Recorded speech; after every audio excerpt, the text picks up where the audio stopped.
Welcome to In Bed with Luxury. This is Charles Paddington.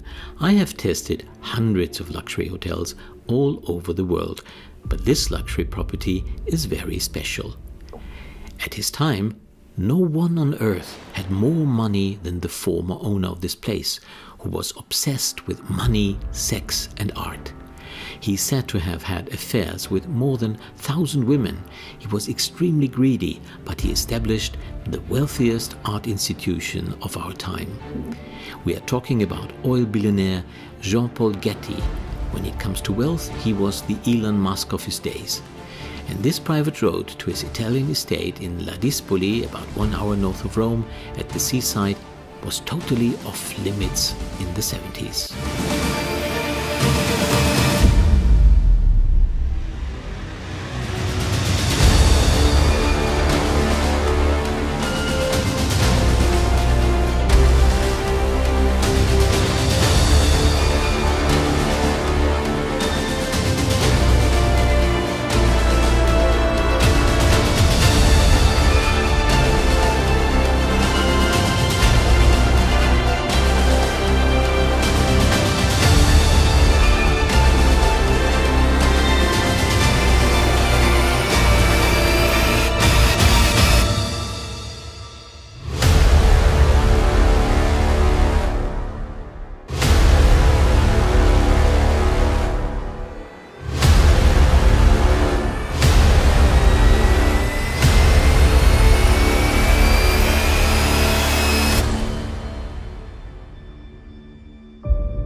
Before we really check into Getty's former Italian estate, now the 5-star boutique hotel La Posta Vecchia, let's have a closer look at Mr. Getty's incredible life. He was the unloved son of an oil millionaire in Oklahoma.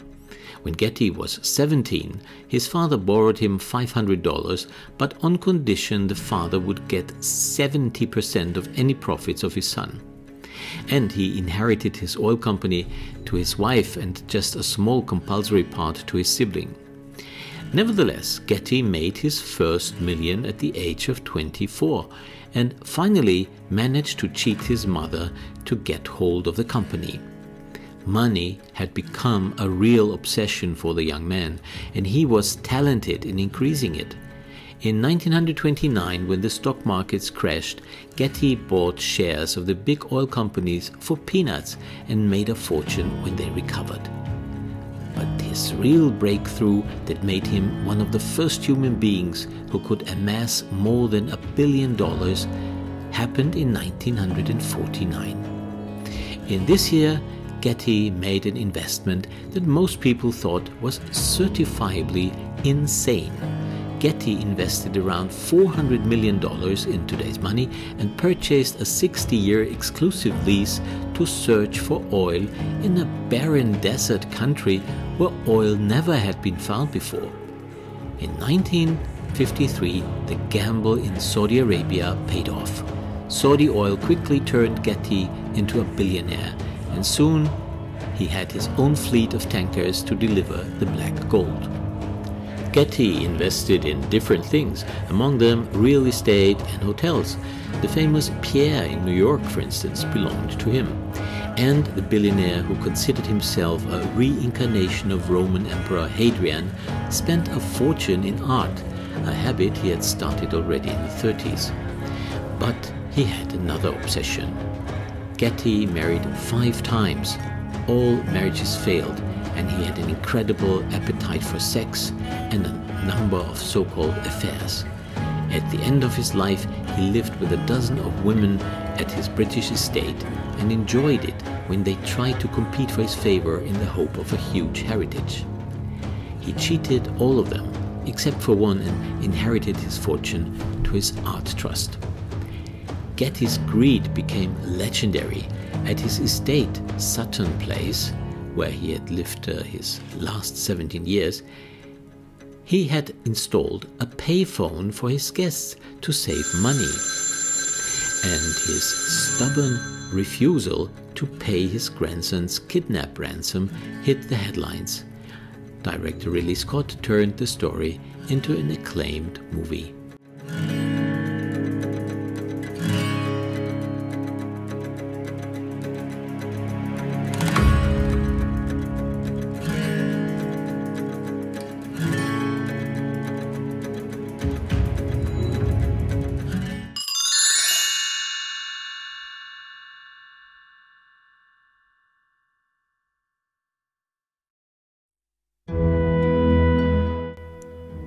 So this is Paul Getty's Italian hideaway, where he flew in by helicopter from Fiumicino Airport, just 20 kilometers away. It was built as a guest house for the neighboring Palo Castle in 1640, where the Orsini noble family needed space for clergymen and visiting friends, plus their horses and servants. It is hard to believe when you look at it now, but in 1918 a fire destroyed most of the structure. It remained a ruin until Jean Paul Getty acquired it in 1960. He beautifully restored it and filled it with a lot of art. Most of it is gone, by the way.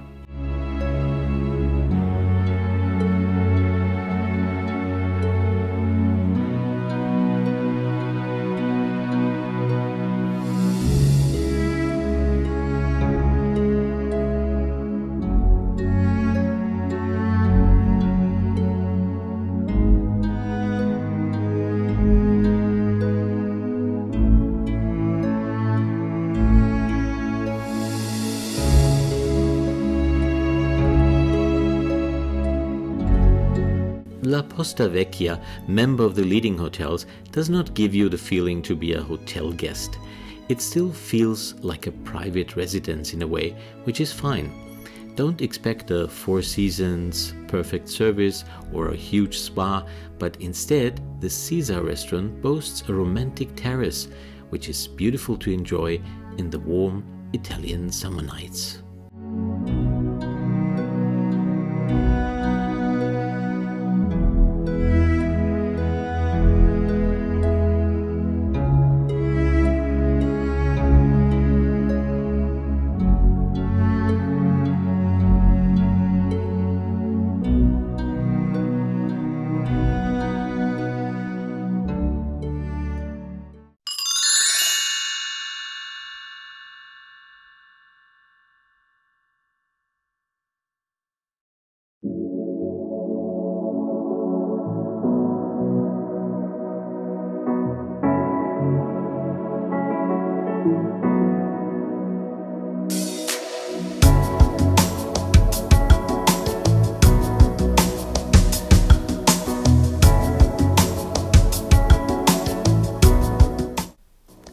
As one might assume, Paul Getty, the art lover, made the filling of the 19 rooms a mission.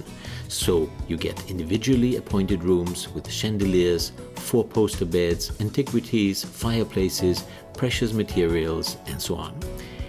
The daughter of today's owners, Marie-Louise Sio, kept the design very much as it was in the Getty days. It's good in one way, as you get the real Getty feeling. On the other hand, bathrooms, for instance, cannot keep up with five-star luxury expectations of today.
Getty undertook the difficult project of restoring this Renaissance building, workers discovered an archaeological site down below. Julius Caesar and Mark Aurel came to Ladispoli for rest, and 2,200 years ago, a very rich Roman had a seaside villa just at this spot. Paul Getty, imagining himself as the incarnation of Emperor Hadrian, probably liked the discovery, despite the difficulties it created in restoring the building. So, as a guest, you can time travel back to the Romans. And then there's another surprise. Swim like a billionaire.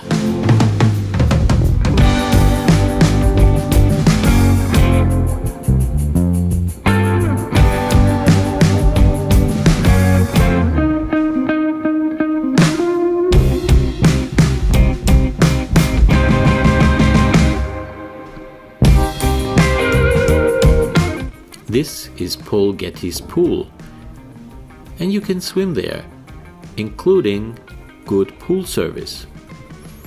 It really feels a bit special.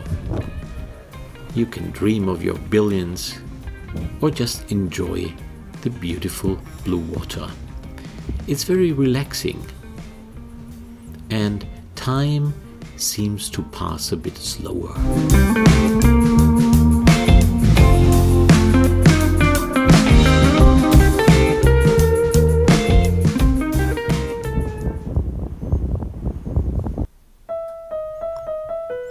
Well, and then prepare for a dinner at the terrace with a view at the Tyrrhenian Sea and the taste of, let's say, handmade tagliolini with clams and parsley, or a fresh octopus with potatoes and beans. Hope you liked our little expedition to the Posta Vecchia. Find out more details about it and many other hotel checks at our website. See you at another edition of In Bed with Luxury. Your Charles Paddington.